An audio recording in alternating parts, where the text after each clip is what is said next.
everyone, welcome back. I know it's been a while since you guys saw me last time. A lot of things have been going behind the scenes and I wanted to share a couple things with you. So I'm no longer called At Home with Adam. I'm really excited to tell you that it is now called the Bashful Baker. I've decided to run a small at-home bakery here in my kitchen, making friends and family baked goods and treats like that. I have taken orders from the public, so my goal is to open an official bakery very soon, and I'll keep you guys updated. But enough of that. I'm really excited to talk to you guys today about making a classic French fruit tart.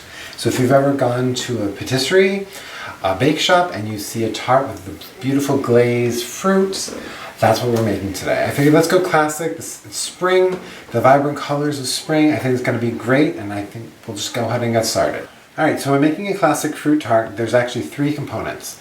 The first one is pastry cream. The second one is the pastry crust. And the third one is the easy one. It's basically your fruits, cutting up the fruits and getting them ready for presentation. So we're going to work on our first component. It is pastry cream. With pastry cream, we'll talk about it a little later, but pastry cream is important. You do not want to take your eyes off it when you cook it. First component for the ingredients for the pastry cream, you want to use milk. You can use 2%, whole milk, or 1%. For a richer flavor of a pastry cream, you want to go with a whole milk. Heavy cream, sugar, vanilla. I am using vanilla extract, but if you want, you can also use vanilla bean. This is cornstarch, butter, and you have 5 eggs. And actually, out of the eggs, you're only going to be using the egg yolks.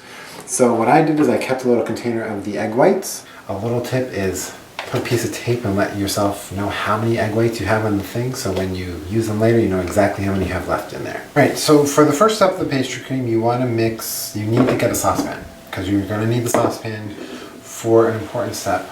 But let me go ahead and mix the ingredients first. You're going to need about 1.5 cups of milk.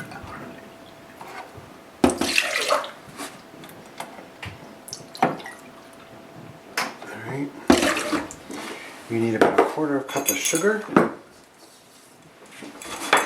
Okay, and you're also going to need about 1/2 cup of heavy cream. Pour it in there. And what I also like to do is I'm going to add the vanilla in here. And I'm using about 1 to 2 teaspoons. Okay. So I'm taking a small whisk and I want to make sure the sugar on the bottom is nicely mixed in. And now what I'm going to do is put this on the stove right now, but not turn the heat on because I still have one more step to do before we start cooking it. The second step is I grabbed a small mixing bowl. You don't need a big one for this step. So what you're going to do is you need to mix about 1/4 cup of sugar into this bowl, about 3 tablespoons of cornstarch, and if you don't have to have it level, that's fine. Cornstarch acts as a thickener for your pastry cream, so you don't have, that's what gives it the nice pudding texture. And now the other thing that I need to add is the egg yolk. So I'm going to just show you how to do the one egg yolk, the way I was taught in culinary school. It's easier if you want to do it your old way of cracking the egg and doing it back and forth between the shell, that's fine. But actually the way I do it is quicker. It's up to you, but it depends on if you don't like texturing the egg. So this is what I do. Crack open the egg. Again, I'm using the same egg white container I did.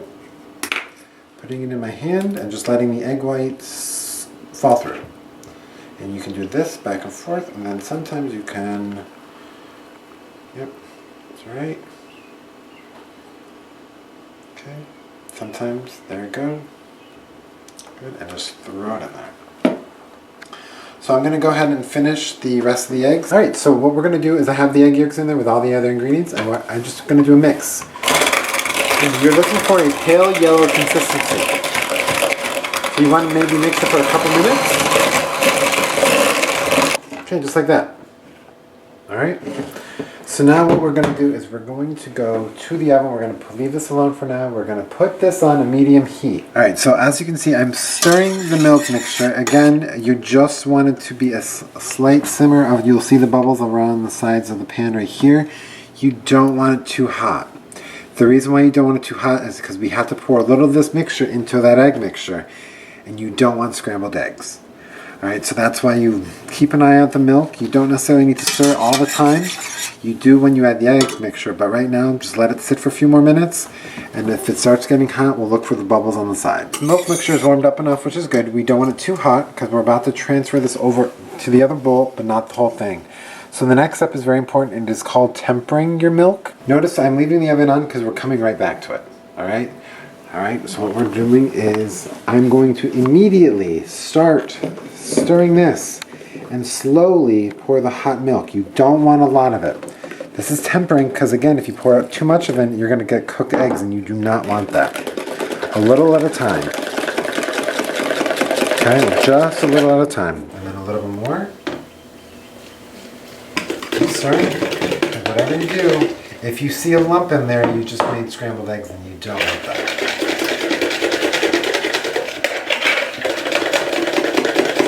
I can already smell the vanilla, which is good. That's what we want. I'm going to pour a little bit more in there.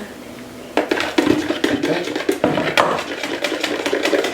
And just to give you guys a heads up, this stage is how. This is what you make ice cream out of too, just in case you ever want to do this. So now I'm going to pour this mixture back into the heated one, and I'm going to stir immediately again. Okay. I'm going to bring back to the stove. And I do not stop stirring. You're going to see that this mixture is going to start thickening up, and what we want. It's already starting to. Keep going, you'll know when to stop. Make sure you get the sides because you don't want any areas to burn. Now, funny story while I'm doing this is I was horrified at pastry creams in culinary school because I had straight A's in all my classes except for European pastries because of the stupid pastry cream. I ended up with an A- in the class because I burnt my pastry cream. Slowly, which is good. You still want it to thicken up. You'll see it change from a liquid to a custard. All right, we're good. So now, this portion of the pastry cream is done. It's nice and thick, which is what we want. Now the last step in making pastry cream, I can let it alone for a little bit. And then toss it in and just stir. Melt that butter in there. Yep. Now you can make any kind of pastry cream. This is with vanilla. You can make chocolate. You can make peppermint. Now if you've ever had an eclair or cream puff, this is what they put inside of them. But pastry cream is a prominent custard that's used in a lot of French pastries. Alright, looks like the butter is done. Nice silky and smooth. It looks just like pudding. That's exactly what we want. Now, you need to refrigerate this before we put it on the actual tart. So you can put this in the refrigerator for a couple of hours or stick it in your freezer, but if you stick it in the freezer, you need to stir it so it doesn't freeze. So we're going to stick it in the fridge for a little while, then maybe move it to the freezer. I did make some from yesterday, so we'll use that when we get to that part. But this is ready to put it in a dish and put it in the fridge. Component 2 is the tart shell or pastry crust. Now I'm going to show you the ingredients. I'll go ahead and mix the ingredients together off camera. But we're going to use flour, vanilla, cream again, powdered sugar, a little bit of salt. We're going to use egg yolks again, and we're going to use butter. And the butter needs to be soft. And for this you can use, because I'm already using salt, you can use unsalted butter. You can use salted butter for the pastry cream, it doesn't matter. Whatever butter you're comfortable with. But because the tart already has salt in it, I'm using unsalted butter for this one. So let me go ahead, first thing, mix the dry ingredients together in a bowl. I'm going to do that and I'll come right back. Alright, so everything is in here. The butter, it needs to be soft because you're about to go in with your hands and you're looking for like a thin, I don't know how to describe it. You just basically incorporate the butter as best as you can, and you're going to see, keep going, it'll eventually form the dough. Alright, make sure you get all of it in there. As you can see, I'm squirting out the flour from the other side. Sometimes what I find helpful is just squeeze the butter through your fingers with the flour and it actually goes quicker. Do not want any big chunks of flour, that's for sure. You can also do this step in a food processor. My food processor is currently facing technical difficulties, however, so I'm using my own 2 hands to do this. Same thing. You can use a food processor, blender could work. Okay, it just breaks up the butter, which is what you want, and incorporates all the ingredients. You just push.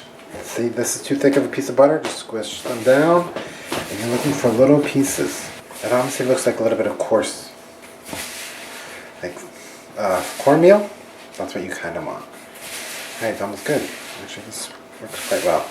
If you're using too cold of butter, I can guarantee your hands are going to freeze, so make sure the butter's at room temperature. What you do is clump it all together to form a dough ball. Now, if there's still too much flour, that means you just need to keep mixing. Incorporate all that butter into each particle of flour. You want the dough to be a little bit of pale yellow. Squeeze the dough. If it's like this, then it's almost ready. If it's dry, then you incorporate the butter a little bit better. Alright, mine's coming together. Yeah, we're good. This is perfect. Yep, and now you can just play around with it just a little bit. You don't want to overwork it. Now, you do want to, let me grab my rolling pin. Alright, so this is a tart pan. Now, the tart pan has the removable middle, but we keep it in here because when it's done baking, you take this out, you push it through, the tart comes out, so you can serve it. So what we're going to do is we're going to leave a circle in the center, and we are going to roll this out thin. Now, the best part about a tart is if you mess up the rolling pin and you can't get it in here, it's alright because no one's going to see the middle of it because that's when we put the pastry cream on it. So we do want to roll it as best we can and flour it just a little bit. Alright, so as you can see, it's flat. Now we want to transfer this over here. Again, if it doesn't move fine, if it doesn't move easy, that's okay because it can fit like a puzzle. What I mean by that is you'll see. I'm using a spatula to grab it.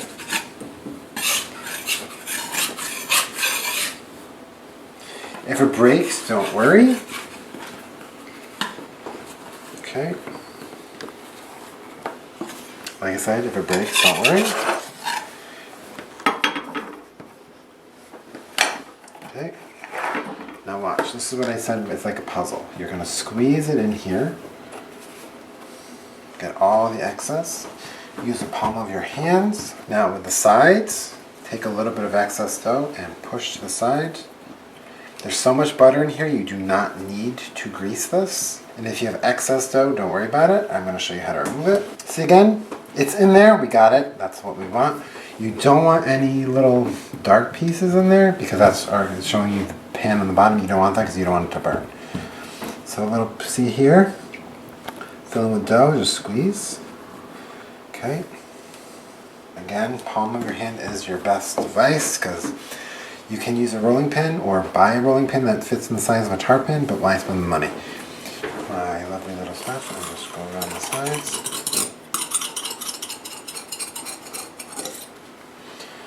Notice there's this hole right here, fix that up.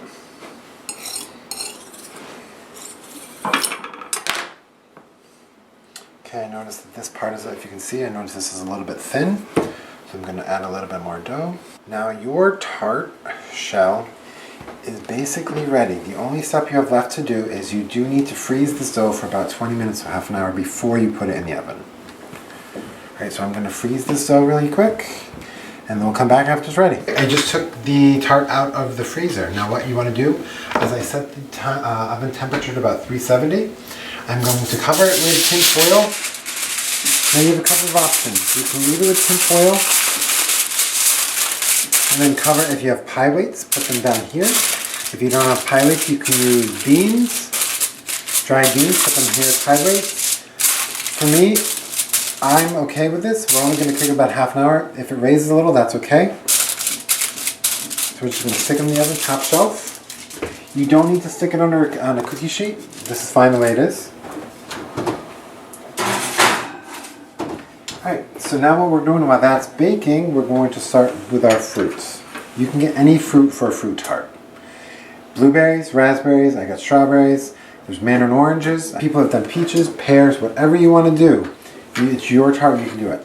I just like how this looks. When it's all finished, you'll see why I picked these fruits. Now, the blueberries, raspberries, and mandarin oranges, you do not need to do anything with. For strawberries, I'm just going to show you how to quickly cut a strawberry. Get rid of the stem, stand it up on its end, and then you're just slicing down. Try to make it into consistent slices.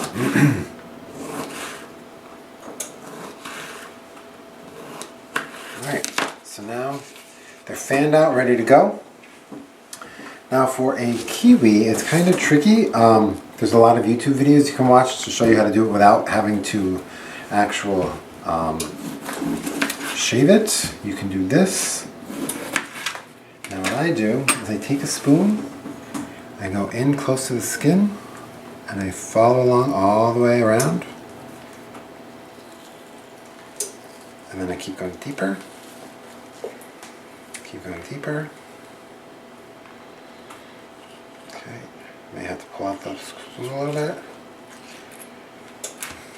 Alright, so we have a almost peeled kiwi. I'm just going to take my knife and just trim off that part a little bit. Okay, and now just cut slices.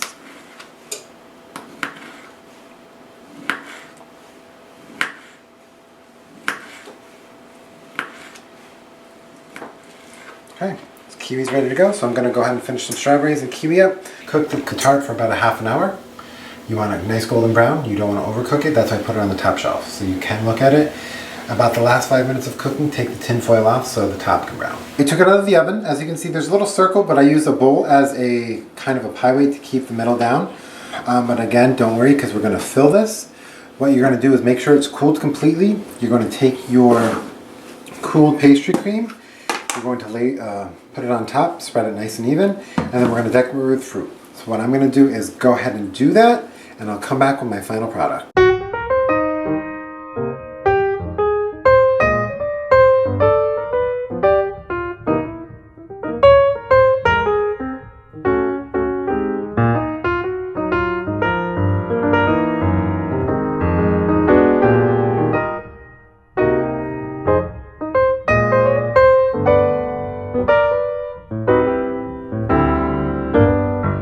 Alright, as you can see, it is done. I decorated it. It's like a piece of art. As a baker, sometimes you don't want to eat your artwork, but you have to just to try it.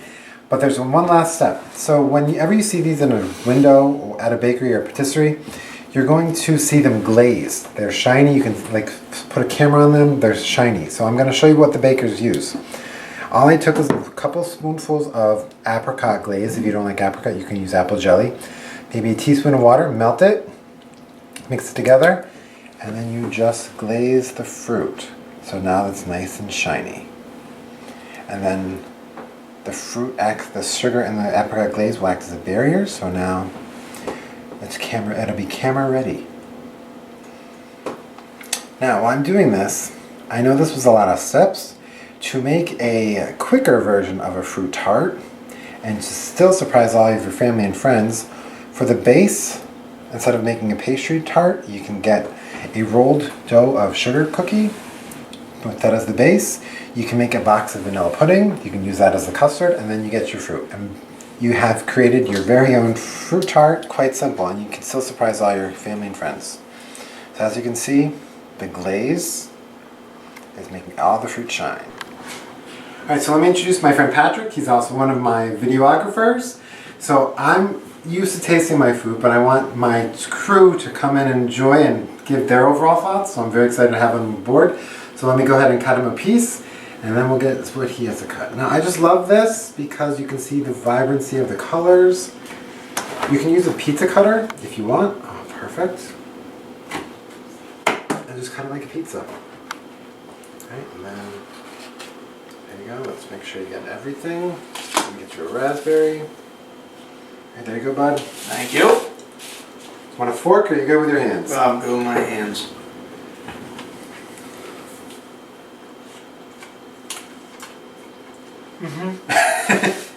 Yeah, good. The custard, the fruit, awesome. It's a great summer and spring dessert. Delicious. Nice. Absolutely fantastic. Nice, thank you.